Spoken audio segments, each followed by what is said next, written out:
Donc, pour moi, être dans une démarche approche programme signifie construire des dispositifs de formation au niveau d'un programme, c'est-à-dire construire un plan d'études, un cursus qui va durer un semestre ou un trimestre ou plusieurs, et donc d'avoir construire une vision de l'ensemble d'une formation. Donc une approche programme, c'est se dire, ce cursus de bachelor ou de master ou de doctorat a pour visée de voici les macro-compétences ou les grandes intentionnalités formatives. Donc pour moi, c'est beaucoup plus construire une vision et déterminer la direction, ce qu'on appelle, moi ce que j'appelle l'intentionnalité formative. Et que cette intentionnalité formative, ce projet formatif, il doit tenir compte des contraintes de contexte politique, institutionnel. Par exemple, chez nous en Europe, un bachelor, c'est 3 ans, c'est 180 crédits ECTS. Donc là, il y a un certain nombre de contraintes.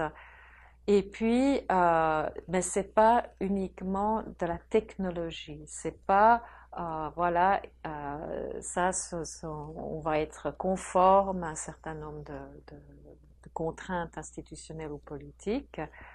Euh, mais c'est aussi un travail d'explicitation des valeurs et des principes pédagogiques qu'il y a là derrière. Ce que moi j'entends beaucoup, et je l'ai encore entendu ce matin, c'est une espèce de paradigme, un pseudo-paradigme psychopédagogique où les gens ont l'impression qu'il suffit de se déclarer dans l'approche programme et qu'il va y avoir une cascade de choses. Et ça correspond absolument pas à la réalité.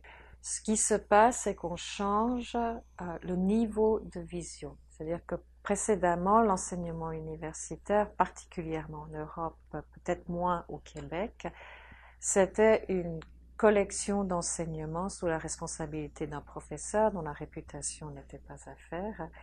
Et donc, c'est une gestion privative, individuelle, d'excellence. Et donc, le niveau d'entrée, quand on parlait de formation, c'était la collection, le cabinet des enseignements des professeurs dont on honoré et reconnu avec un prestige.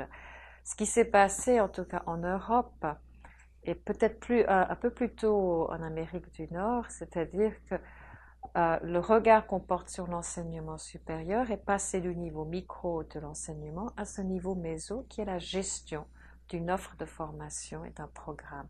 C'est pas un changement de paradigme en tant que tel, c'est un changement de niveau de construction de quelque chose de collectif. Donc, il y a basculement. Sur ça, le terme, je vous rejoins, il y a bien un basculement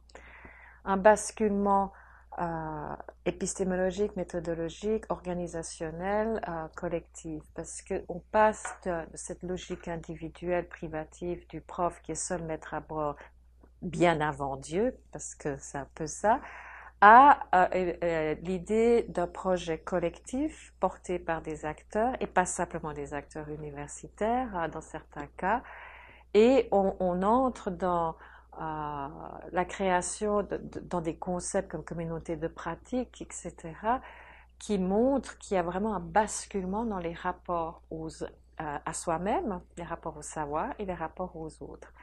Et c'est dans ce contexte qu'on voit émerger des concepts comme changement organisationnel, mais aussi intelligence collective. Donc, et les gens qui travaillent sur le changement organisationnel, et je pense en particulier à Peter Senge au MIT, sont des gens qui observent comment l'ensemble du monde est en train de s'ouvrir à une dimension plus collective, plus solidaire, plus participative. Euh, Certains ajouteraient même plus démocratique. Et au fond, l'enseignement, enfin les universités sont en train de rentrer dans, c'est une logique, une manière d'être à l'univers, d'être au monde, avec toutes les résistances et difficultés que cela a. Mais le fait d'avoir dit maintenant la responsabilité académique, c'est la construction d'une offre de formation cohérente qui répond à des attentes internes et externes, c'est ça la réforme.